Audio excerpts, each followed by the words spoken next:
Assalamualaikum warahmatullahi wabarakatuh. Saya Rikmar Rizky Ramdhani dari kelas 17 MJC ber-NRP-kan 1740 10 134 akan menjelaskan tentang manajemen risiko. Manajemen risiko merupakan seni dan ilmu dalam mengidentifikasi, analisa, dan merespon kemungkinan risiko selama proses proyek berjalan.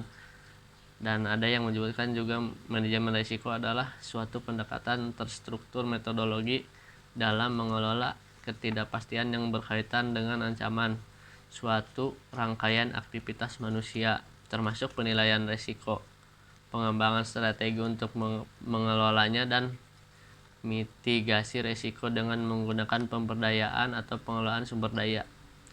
Strategi yang diambil antara lain adalah memindahkan risiko kepada pihak lain atau disebut transfer risk, menghindari risiko avoid risk, mengurangi efek negatif risiko atau mitigate risk, dan menampung sebagian atau semua yang timbul oleh penyebab fisik atau legal seperti bencana alam atau kebakaran, kematian, serta tuntutan hukum. Manajemen risiko keuangan di sisi lain terfokus pada risiko yang dapat dikelola dengan menggunakan instrumen-instrumen keuangan. Sasaran dari pelaksanaan manajemen risiko adalah untuk mengurangi risiko yang berbeda-beda yang berkaitan dengan bidang yang telah dipilih pada tingkat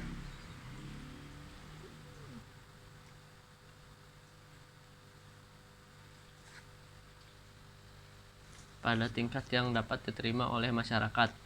Hal ini dapat berupa berbagai jenis ancaman yang disebabkan oleh lingkungan, teknologi, manusia, organisasi, dan politik.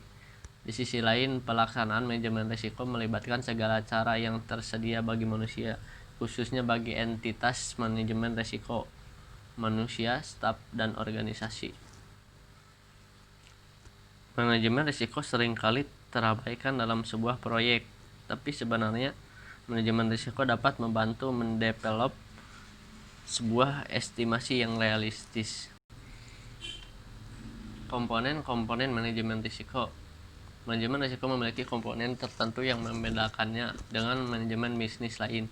Instrumen adalah yang harus ada dalam manajemen baru proses pelaksanaannya bisa dilakukan dengan maksimal. Yang pertama, lingkungan internal. Lingkungan internal maksudnya adalah segala risiko yang kemungkinan terjadi di dalam internal perusahaan.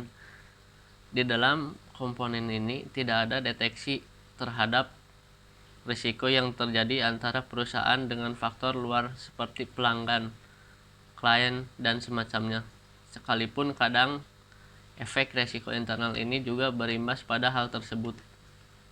Komponen lingkungan internal dalam manajemen risiko terkait dengan kedisiplinan karyawan, etika bekerja, kompetensi pegawai, tingkat kesejahteraan bahan, dan selainnya. Ini perlu juga dilakukan deteksi manajemen untuk mencegah munculnya risiko dari kriteria tersebut. Yang kedua, penentuan sasaran.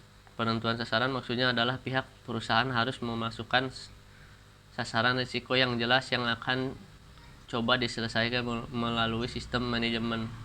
Di dalamnya biasanya tercakup dua hal, yaitu risiko yang muncul dari statement visi dan misi usaha, serta sasaran risiko yang datang dari kegiatan teknis atau operasional.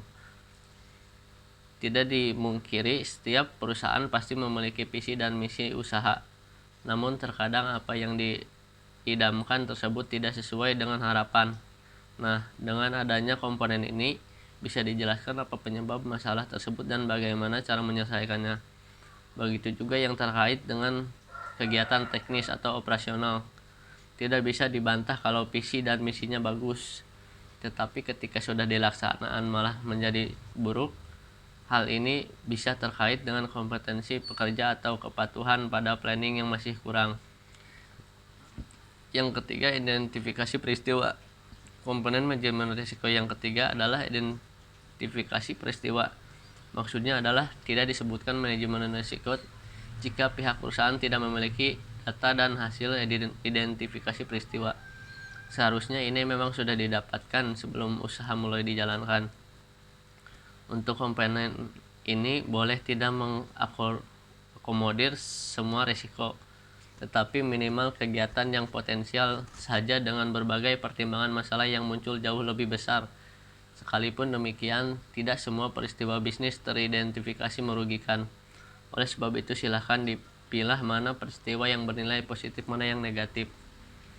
Yang keempat, penilaian risiko. Memungkinkan sebuah organisasi, perusahaan, atau bisnis untuk menilai sebuah kejadian atau keadaan dan kaitannya dengan pencapaian tujuan perusahaan atau bisnis tersebut. Manajemen perlu melakukan analisis mengenai dampak yang mungkin terjadi akibat resiko dengan dua perspektif, yaitu likelihood atau kecenderungan, peluang, dan impact, konsekuensi besar dari realisasi resiko. Yang selanjutnya yaitu tanggapan risiko. Selain melakukan penilaian terhadap risiko, juga menentukan tanggapan atau respon terhadap risiko tersebut. Respon dari manajemen tergantung risiko yang dihadapi. Respon atau tanggapan tersebut dalam bentuk menghindari risiko, mengurangi risiko, memindahkan risiko, menerima risiko. Aktivitas pengendalian setelah diberikan tanggapan selanjutnya yaitu penyusunan prosedur dan kebijakan yang membantu memastikan bahwa respon terhadap risiko yang dipilih memadai dan terlaksana dengan baik. Pembuatan kebijakan dan prosedur, delegasi wewenang, pengamanan kekayaan perusahaan, pemisahan fungsi, supervisi. Yang selanjutnya juga informasi dan komunikasi. Aktivitas ini berfokus pada identifikasi informasi dan menyampaikannya kepada pihak terkait melalui media komunikasi.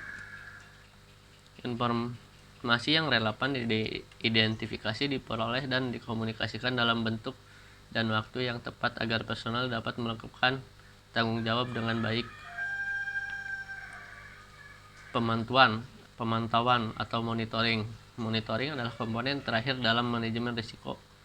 Proses pemantauan dilakukan secara terus-menerus untuk memastikan setiap komponen lainnya berfungsi sebagaimana mestinya. Hal penting yang perlu diperhatikan dalam proses monitoring adalah pelaporan tidak lengkap atau berlebihan.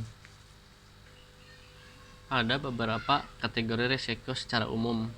Yang pertama yaitu risiko pasar, yang kedua risiko keuangan, yang ketiga risiko teknologi, yang keempat risiko manusia, dan yang terakhir, yang kelima, risiko struktur atau proses. Mungkin segitu saja tentang manajemen risiko. Dan yang selanjutnya adalah manajemen kredit. Manajemen kredit adalah bagaimana mengelola pemberian kredit melalui dari kredit itu diberikan sampai dengan kredit tersebut lunas. Istilah manajemen kredit atau debitor adalah para pengambil kredit atau penerima dana.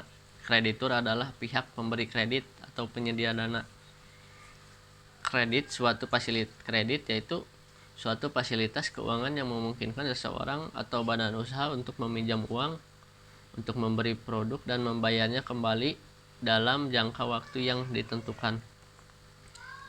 Jenis kredit yang pertama dilihat dari segi kegunaan, yang itu yang pertama kredit investasi, dan yang kedua kredit modal kerja. Dan yang kedua dilihat dari segi tujuan kredit. Yang pertama kredit produktif, terus kredit konsumtif, dan kredit perdagangan. Yang ketiga dilihat dari segi jangka waktu, yaitu kredit jangka waktu pendek, kredit jangka waktu menengah, kredit jangka panjang. Dan yang keempat dilihat dari segi jaminan, yaitu kredit dengan jaminan, kredit tanpa jaminan.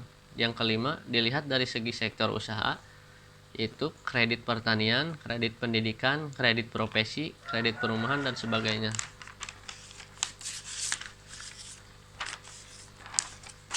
Jenis-jenis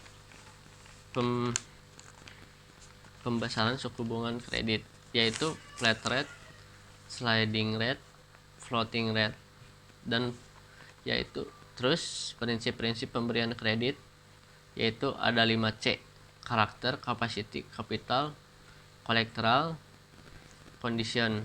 Terus 7P: personality, party, purpose, prospect, payment, profitability, protection,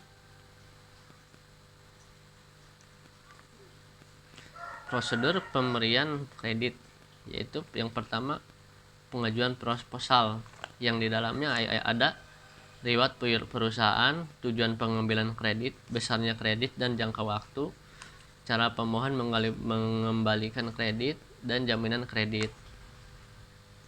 Lalu dilampirkan berkas yang berisikan akta pendirian perusahaan, bukti diri atau KTP pemohon, tanda daftar perusahaan, nomor wajib pajak, neraca dan laporan laba rugi 3 tahun terakhir, FC sertifikat, fotokopi sertifikat sebagai jaminan, daftar penghasilan bagi perorangan, kartu keluarga bagi perorangan, terus penyelidikan berkas pinjaman, penilaian kelayakan kredit, aspek-aspeknya yaitu aspek hukum, aspek pasar dan pemasaran, aspek keuangan, aspek teknis, aspek manajemen, aspek ekonomi dan sosial, aspek AMDAL. Terus selanjutnya wawancara pertama.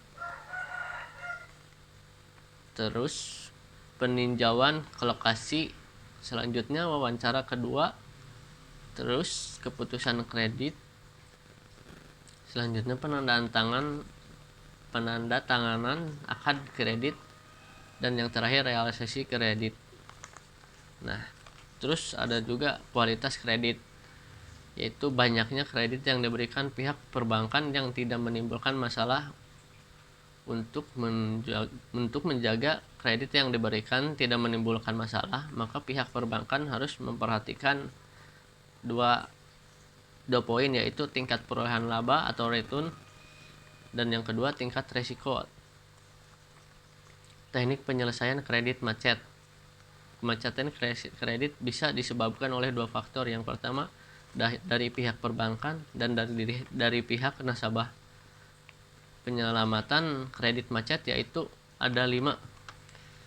Yang pertama rescheduling, terus reconditioning, restructuring, kombinasi, penyitaan jaminan. Nah, yang selanjutnya penyelesaian kredit. Apabila langkah penyelamatan kredit nasabah sulit dilakukan, maka manajemen bank segera memutuskan langkah strateginya menjadi strategi penyelesaian kredit. Seterusnya, strategi penyelesaian kredit dapat diambil dengan berupa langkah sebagai berikut, yaitu melalui negosiasi bank dengan debiturnya, terus di mana bank dapat melakukan penguasaan hasil usaha, atau terus sewa barang agunan, mencarikan mitra usaha yang berjalan baik. Semua hasil tersebut digunakan untuk menurunkan baki debitur. Seterusnya, pengambil alihan manajemen perusahaan, di mana bank bersama nasabah mencari perusahaan yang mampu mengambil alih, baik berupa anak angkat, joint venture, aliansi, akuisisi, dan merger. Seterusnya, penyerahan hak penagihan piutang kepada badan-badan resmi yang secara yuridis berhak menagih piutang seperti PUPN, pengadilan negeri, dan lain-lain. Debitur dinyatakan pailit karena bangkrut, penagihannya dapat diajukan kepada Balai Harta Peninggalan atau BHP, di mana kedudukan bank dapat sebagai kreditur preferent bila mana bank telah melakukan pengikatan agunan dengan hak hipotek atau kredit perban. Terima kasih atas perhatiannya. Mohon maaf bila banyak kekurangan. Wassalamualaikum warahmatullahi wabarakatuh.